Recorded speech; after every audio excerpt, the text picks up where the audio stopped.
Saturday afternoon.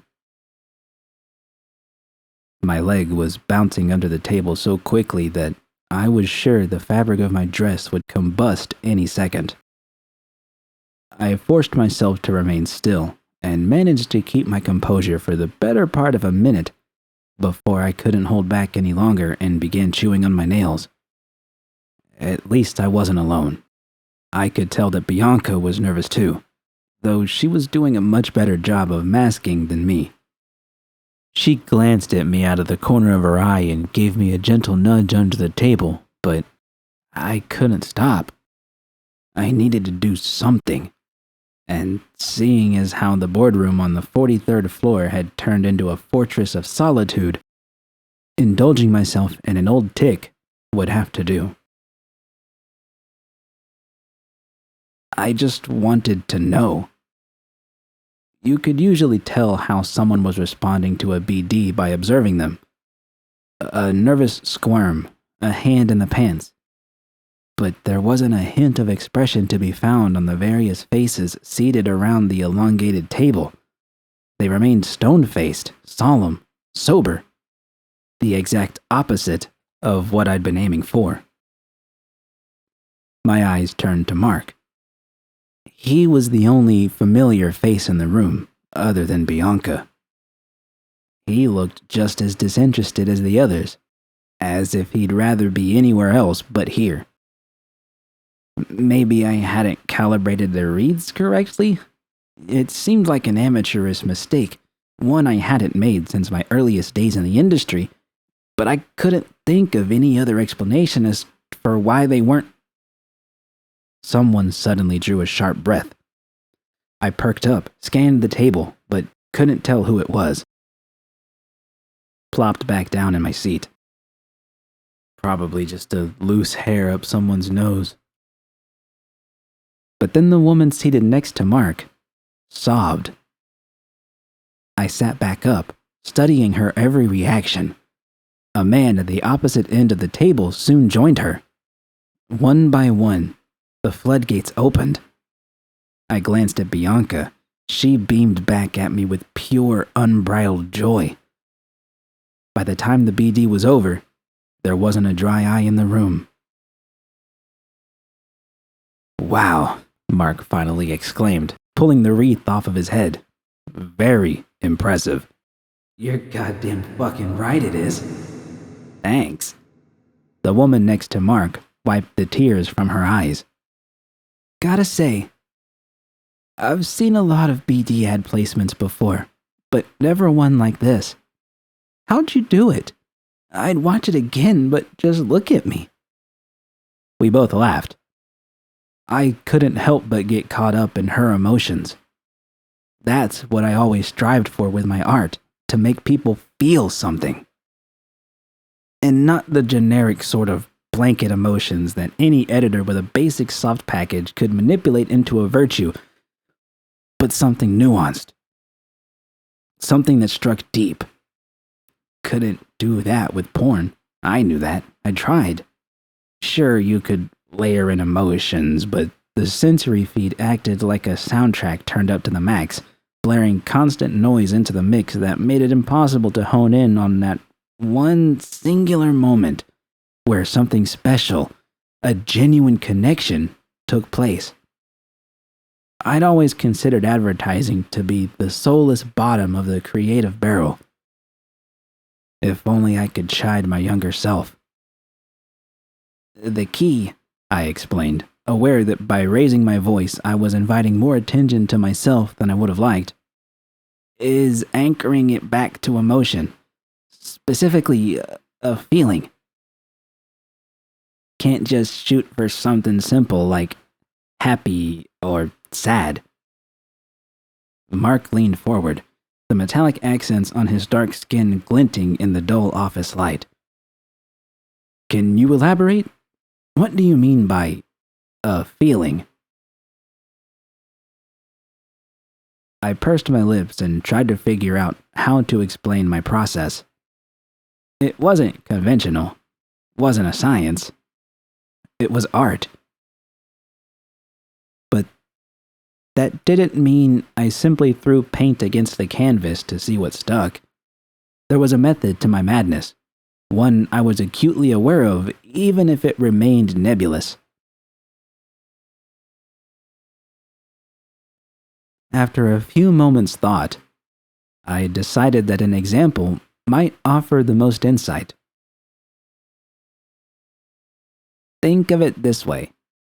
What's your happiest memory? Mark raised a curious eyebrow, but entertained the question, pondering it over for a bit before answering.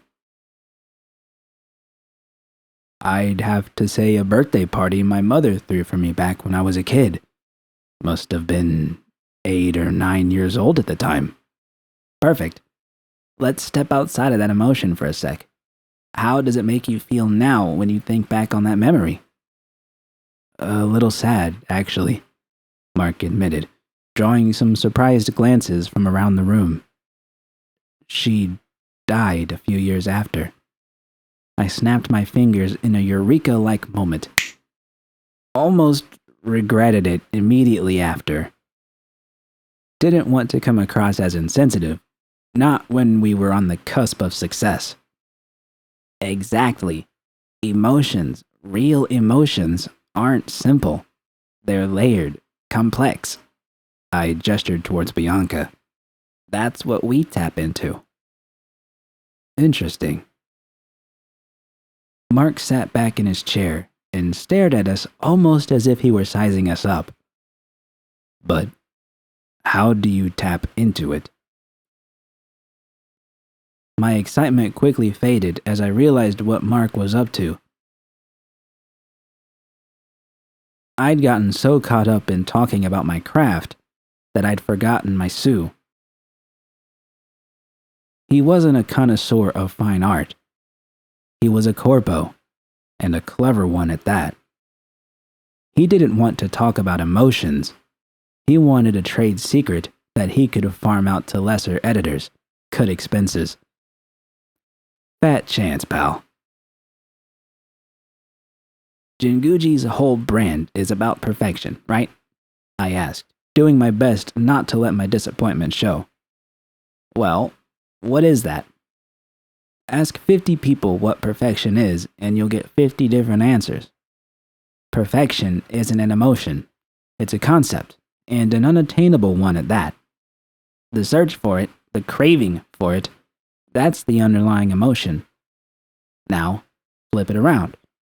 How does it feel to constantly feel that craving? Hopeless, because you can never attain it.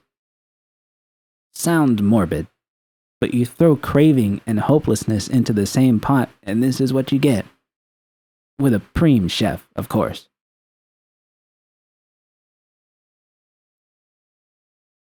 I envisioned Mark talking to a group of editors he'd assembled for their next ad campaign.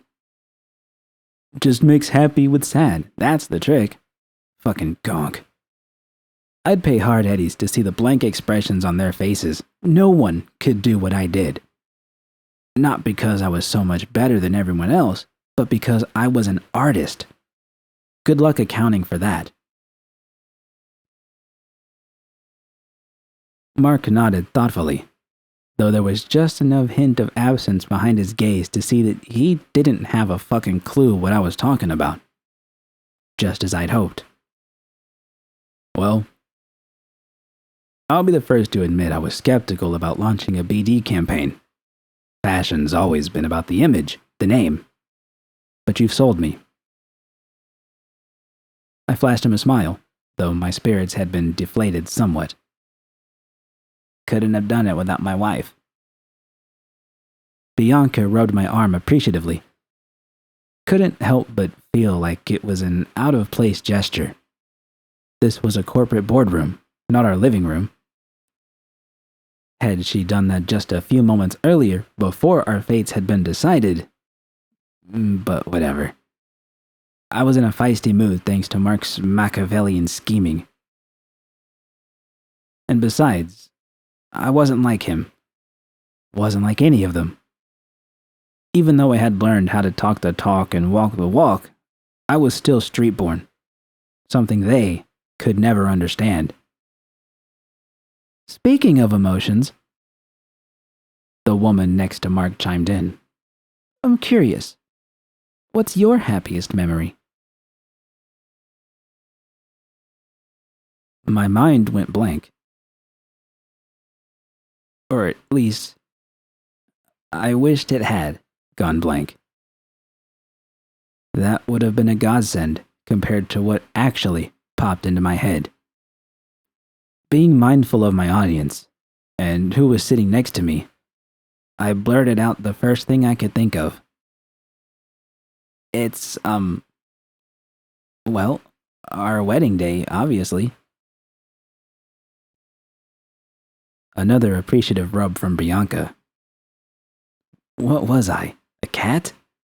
Say enough nice things and I could get a treat? I see, the woman said.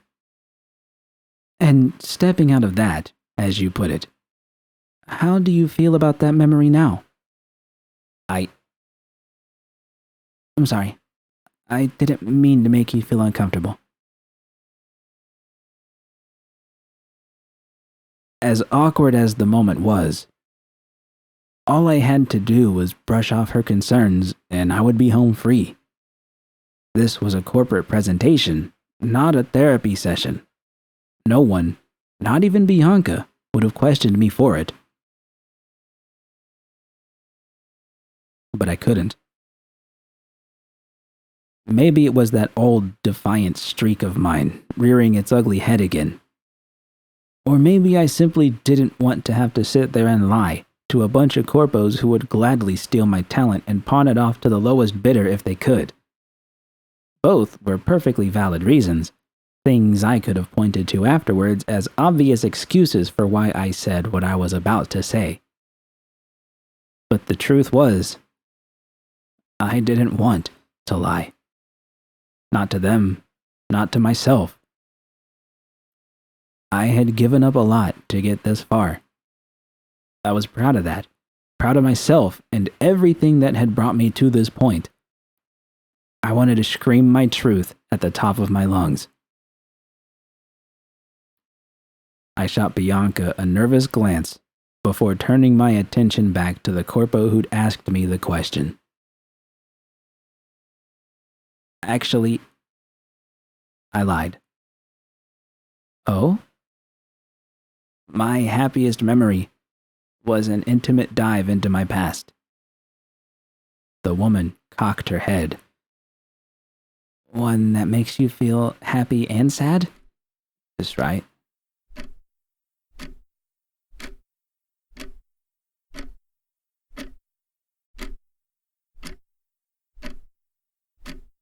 I'd sat through a lot of awkward silences in my life. None came close to the one that stretched across the boardroom following my answer. I couldn't bring myself to look at Bianca. Didn't have to. I could feel her eyes boring into my skull, trying to understand what had prompted me to utter such a thing. A terrible pit of regret formed in my gut. She had to feel betrayed, cucked out even. And I hadn't said it in private where she could have at least processed it in her own way. I'd taken the coward's path and spewed it out in front of a bunch of strangers.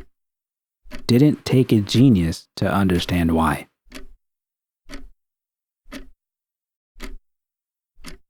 Well, Mark finally said, clearing a few papers away.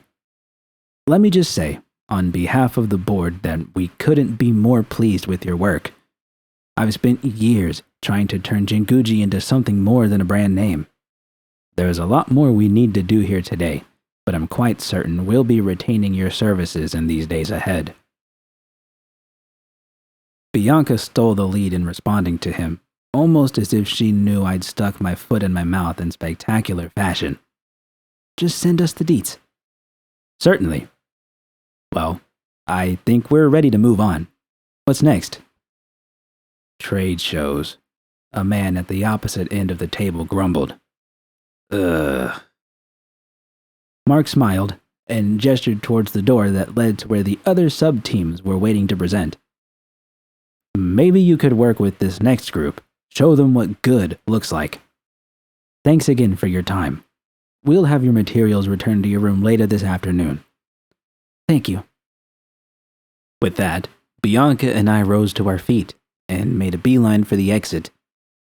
We said nothing as we passed the other groups waiting for their opportunity to showcase their work. I felt bad, like I was walking past an execution chamber full of people who didn't know they were about to be executed. But as soon as the elevator doors closed behind us, we erupted into an explosion of pent-up joy. We fucking nailed it! Bianca shouted at the top of her lungs, grabbing me by the waist and swinging me around. I laughed maniacally, my recent transgression having apparently been forgiven, and gave Bianca a big, wet, sloppy kiss. Fuck yeah, we did! Did you see their faces? I thought we bombed. Fucking asshole scared the shit out of me. Bianca kissed me again, slower. You were brilliant, she managed in a hushed whisper, still clinging to my cheeks. Gonna make me say it again, aren't you? I pried myself free from her grip and looked her in the eyes. You're brilliant. Would have been a hot mess back there if not for you. But babe, the work itself is all yours. You know that. Nothing wrong with taking credit where credit's due. True. Maybe there wasn't. The elevator chimed and the doors parted. I had a jump in my step as we made our way back to our room. We both did. Like a roller coaster, we were hurtling down the hill now at breakneck speed, hands in the air, winds in our hair, smiles plastered to our faces, and I intended to enjoy the ride for as long as possible. I reached for my holo. My mind had already shifted gears to the next hill. I hadn't checked it all afternoon. Even though I had told V I'd text her once things had settled down, I still felt a pang of disappointment when I didn't see any new messages from her. But I didn't let it get me down. She simply done what I asked her to. Again. Stepping into our room felt like stepping into an oasis. I dropped the pretense and plopped down in the chair, kicking off my shoes and throwing a leg over one of the arms. Breathed a sigh of relief.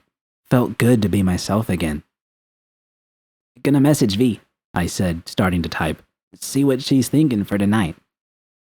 'Kay. I glanced up from my screen. Is that alright? Yeah. Damn it. Shoulda known I wasn't out of the doghouse yet. Of course, I didn't have anyone to blame for that except myself. I was the one who dropped a grenade into our relationship without so much as a second thought. Such a gonk. You're mad about what I said back there, I stated plainly, setting my holo aside. About my happiest memory. Bianca shrugged, which was about as much affirmation of her feelings as I could expect from her. She possessed many desirable traits, but directness wasn't one of them. Was probably still processing, which was fair after what I'd hit her with. Just wished she would lay it all out in the open. I'm not mad, she said, after a period of prolonged silence. It's just... Can I see it? See what? The BD. You told me last night you'd scrolled it with her, remember? Oh shit. The memory came rushing back, scattering my thoughts into a panicked mess. I had told her I'd scrolled that memory with V, and Bianca knew me well enough to know that I never deleted anything I scrolled. Even if the footage I captured just plain sucked, there was always something I could grab from it for later. A thought or an idea. Inspiration. I never considered that my penchant for hoarding creativity would come back to bite me in the ass. For a moment, I considered lying. Could tell her I'd recorded over it by accident, or that I hadn't filed it correctly and it had gotten lost in the shuffle. But the more excuses I thought up, the more outlandish they seemed.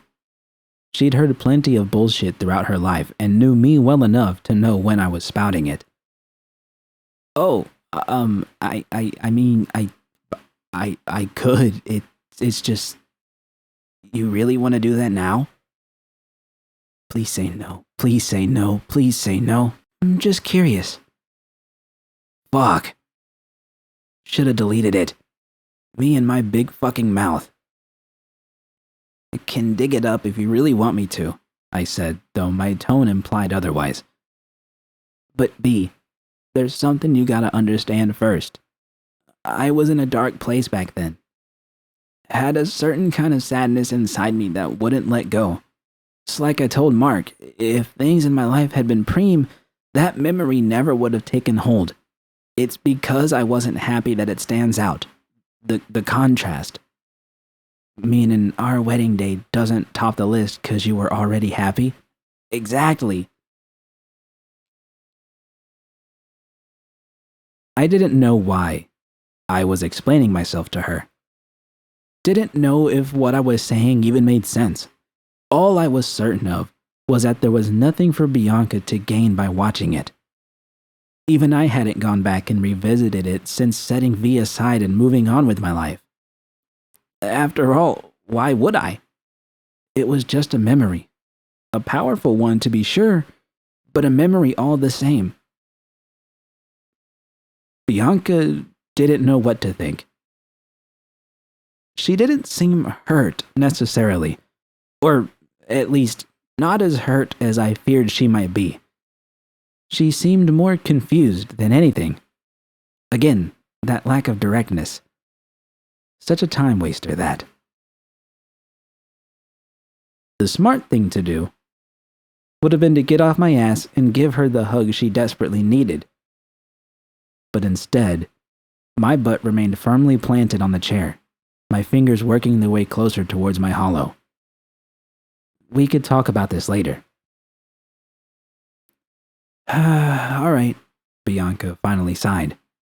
Hit her up. See where she wants to meet. I'm gonna nap for a bit. Tired? Yeah, Bianca yawned. Didn't sleep well. Somebody was tossing and turning all night long. I shot her a sheepish grin and waited until I was sure the topic was settled before finishing my message to V. Hey, choom. Guess who's still the best BD editor around? What are you thinking for tonight? I'd barely hit send when I saw 3 little bouncing dots appear on the bottom of my screen, followed by the words, V is typing. I bit my lip in anticipation. Didn't take more than a few seconds for her response to appear. Let's hit up Lizzie's. I heard it's the place to be if you want a preem BD. 8? My finger hovered over the screen, paralyzed. Bianca must have noticed the look on my face. What is it? Lizzie's. The name of my former place of employment conjured up a shitstorm of memories, some good, others bad. But the prospect of paying a visit to the Mox headquarters, assuming their intemperate leader Susie Q hadn't sold the license to the Tiger Claws, or any of the other rival gangs, didn't fill me with the sense of excitement I would have expected. Trepidation was what I felt, nervousness, and for good reason. I hadn't exactly parted with the Mox on the best of terms. Wasn't like I owed them a 2 weeks notice or anything like that, but I had left them in quite a jam. There was no shortage of BD clubs around Night City. Brain drain, brainwash, wired head. But none of them had compared to Lizzie's back in my day, and no one, not even myself, could deny that it had been my virtues that had put Lizzie's on the map.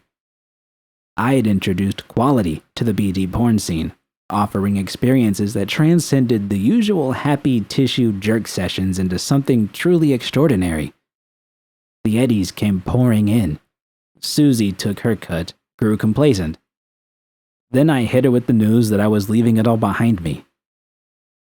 She hadn't panicked, but the speed with which she'd opened up her wallet to me had been unsettling to say the least. She turned on me once she realized I had no intention of sticking around, cast me out, and labeled me persona non grata, something the other mocks hadn't agreed with, but hadn't challenged either. I didn't blame them. What use was there in sticking your neck out for someone who already had one foot out the door? That had been over a year ago. I'd tried to keep in touch with a few of the mocks I considered chooms, Rita, Tom, Roxanne, but our connections grew weaker as time wore on until eventually they ceased to exist altogether. We'd all moved on. I had moved on. Hadn't I? Here I was, back in NC. So was V. Who else from the old guard was still hanging around? How might they react if I showed up at the door?